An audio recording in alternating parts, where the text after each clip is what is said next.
I inherit nothing from the Democratic Party. What do you mean nothing? I mean, it was bankrupt.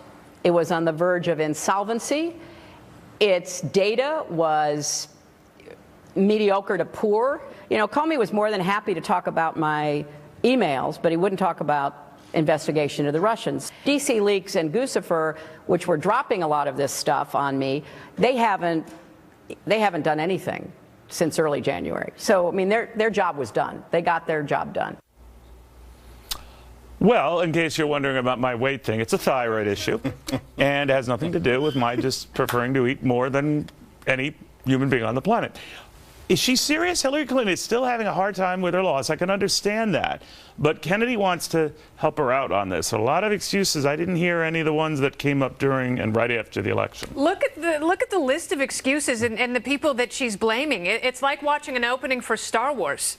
And you know what? The Democrats wish this were a new hope, but it's certainly not. It's the same old routine, and it's getting so old. It is so incredibly selfish of her to be reciting this laundry list, saying, you know, she always makes the excuse at the beginning, I take full responsibility, and then she goes on and on and on. For full responsibility for my decisions. Yeah, but not the loss. What I lost. Yeah. And now, Danielle, I know you're a big fan of hers, and that's fine. That's wonderful. We can still be friends, Neil, I think. Absolutely. Yeah. But you must hear that and say, oh, come on.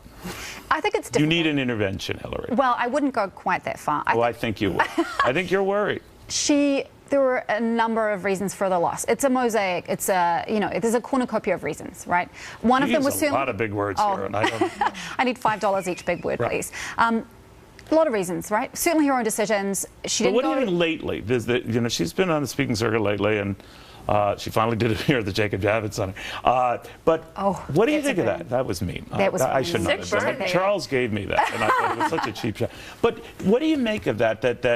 That this is happening oddly a lot. I think as we're seeing more in the news about what's happening with the Russia investigation, perhaps she's feeling like she can talk about it from her own personal perspective. I think from a broader perspective, to use your term cannibalization from the last segment, the Democrats have to figure out a way forward, and that may include Clinton to some extent. Is she part of it? Yeah. I think she is. I don't think she should run for any, you know, it's a personal decision. I know, Charles, I know.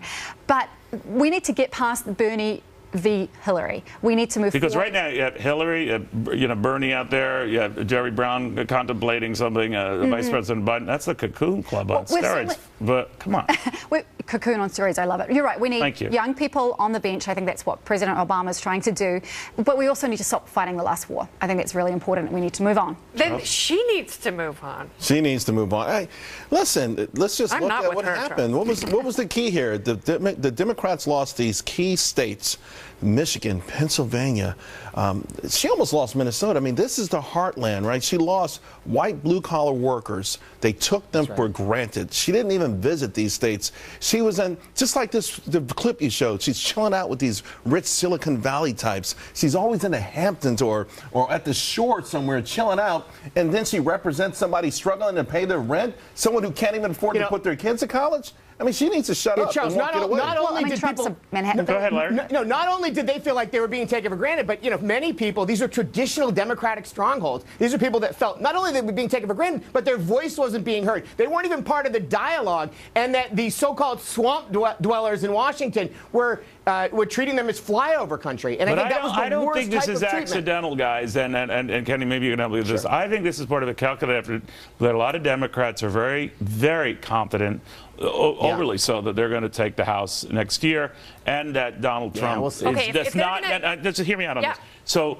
they're all positioning themselves to take advantage of this vacuum where they say Donald Trump would be lucky not to be impeached before he leaves. That's their point of view, and I think they're seizing on that. And all of these guys, Hillary included, are positioning themselves to be there and ready for that vacuum. That's the mentality that she says she was the victim of. The broad assumption that she was going to win the election. She is not a victim. And she has enablers like Danielle. They're being incredibly foolish if they're counting on a Trump bump. That doesn't change the fact that middle-class people in this country feel squeezed. Look, soaring costs of healthcare, soaring costs of education. That is the disconnect. That is the disconnect. They're not talking to those voters. By the way, and those this might be... Those voters are not going to cross back on the party lines. This might be a permanent sea change. The Democrats would do well to look at the trajectory of the unions. Okay, and also this week, consumer confidence for people making $15,000 or less at a 16-year high. They now believe in President Trump, and they don't put their faith in the hands of Democrats anymore. All right, a new way to pay for free health care that may have car shoppers, restaurant goers,